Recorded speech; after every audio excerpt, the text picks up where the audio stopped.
Hi అండి, I'm doctor Machalla Venkata Harika from Adhunika multi specialty hospital Kothapeta Guntur.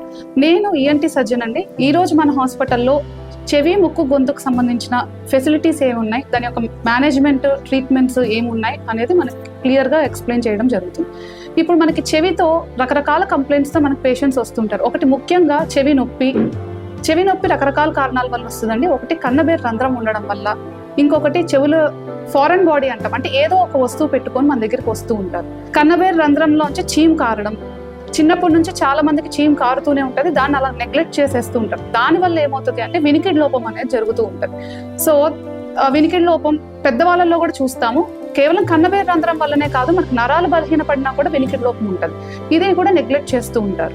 ఇంకా చిన్న పిల్లల్లో ఏంటి అంటే చెవులో ఏదో ఒకటి పెట్టుకొని వస్తూ ఉంటారు. దానివల్ల దాన్ని నెగ్లెక్ట్ చేయడం వల్ల దాని నుంచి చీము రావడం, బ్లడ్ రావడం ఇలాంటివి జరుగుతూ ఉంటుంది. ఇంకా రకరకాలకు సంబంధించిన వ్యాధులు మనకి చెవిలో కనిపిస్తూ ఉంటాయండి. అవి ఏంటి అంటే కళ్ళు తిరుగుతూ ఉంటాయి చాలా మందికి.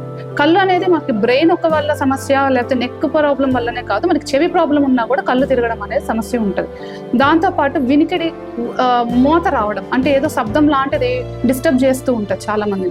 అది తలనొప్పి, చెవులో చీము ఉన్న వాళ్ళకి తలనొప్పి వచ్చే ఛాన్సెస్ చాలా ఎక్కువగా ఉంటుంది. అంటే వెంటనే అది మనం చీము అనేది చెక్ చేసుకోవడం అనేది జరగాలి.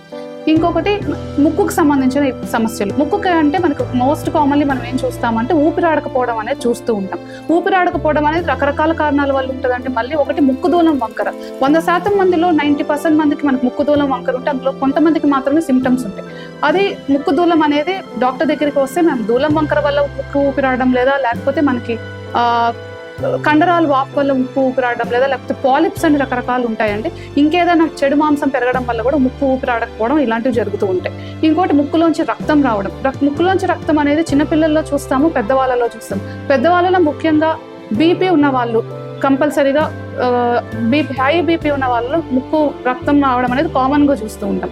అదేంటి అంటే మనకి బీపీ అనేది చెక్ చేసుకుంటూ ఉండాలి. చిన్నపిల్లల్లో ఏంటంటే ముక్కులో ఏదో ఒకటి పెట్టుకొని వస్తూ ఉంటారు. అది నెగ్లెక్ట్ చేయడం వల్ల మన ముక్కులోంచి చీము రావడం, బ్లడ్ రావడం అనేది జరుగుతూ ఉంటుంది. ఇంకొకటి సైనసైటిస్ అంటే మేజర్ ప్రాబ్లం మనకి ఈఎన్టీలో. దానివల్ల ఏంటి అంటే తలనొప్పి, తలబరువు, ముక్కులోంచి గొంతులోకి తెమడ దిగడం, ఇలాంటి సమస్యలు కొన్ని చూస్తూ ఉంటాం. సో మీరు ఈఎన్టీ డాక్టర్ని కన్సల్ట్ చేస్తే అసలు మీకు ముక్కు ఎందుకు ఊపిరాడట్లేదు, దాని యొక్క సమస్యల గురించి మీ దగ్గర మేము సమాధానం చెప్తాం. ఇంకొకటి గొంతు అంటే కేవలం గొంతు కాదు, మనకి స్వరపేటికి సంబంధించిన సమస్యలు కూడా మన దగ్గర చికిత్స ఉంది. చిన్నపిల్లలు ఏంటి అంటే కామన్గా టాన్సిల్స్ చూస్తూ ఉంటామండి.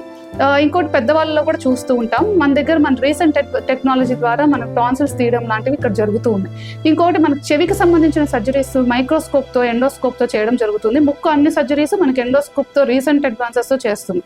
ఇంకోటి అదే కాకుండా స్వరపేటికి సంబంధించిన సమస్యలు, అంటే స్వరపేటిక సరిగా కదులుతుందా లేదా, దానికి ఇంకేమన్నా చెడు మాంసం లాంటివి ఏమైనా పెరిగినాయా, మాట ఎందుకు రావడం లేదు, బొంగురు ఎందుకు వస్తుంది, ఇలాంటివి కూడా మనం స్వరపేటికి సంబంధించిన సమస్యలు చూస్తాం. ఒకవేళ స్వరపేటికి సంబంధించిన సమస్యలు ఏమైనా ఉన్నా మన దగ్గర సర్జరీస్ అవైలబుల్లో ఉన్నాయండి. సో ప్రతి ఒక్కరూ ఆధునిక మల్టీ స్పెషాలిటీ హాస్పిటల్కి వస్తే మన చెవి ముక్కు గొంతు ప్రాబ్లమ్స్ ఏమున్నాయో దానికి మన ట్రీట్మెంట్ అనేది రీసెంట్ అడ్వాన్సెస్ ద్వారా ట్రీట్ చేయడం అనేది జరుగుతుంది.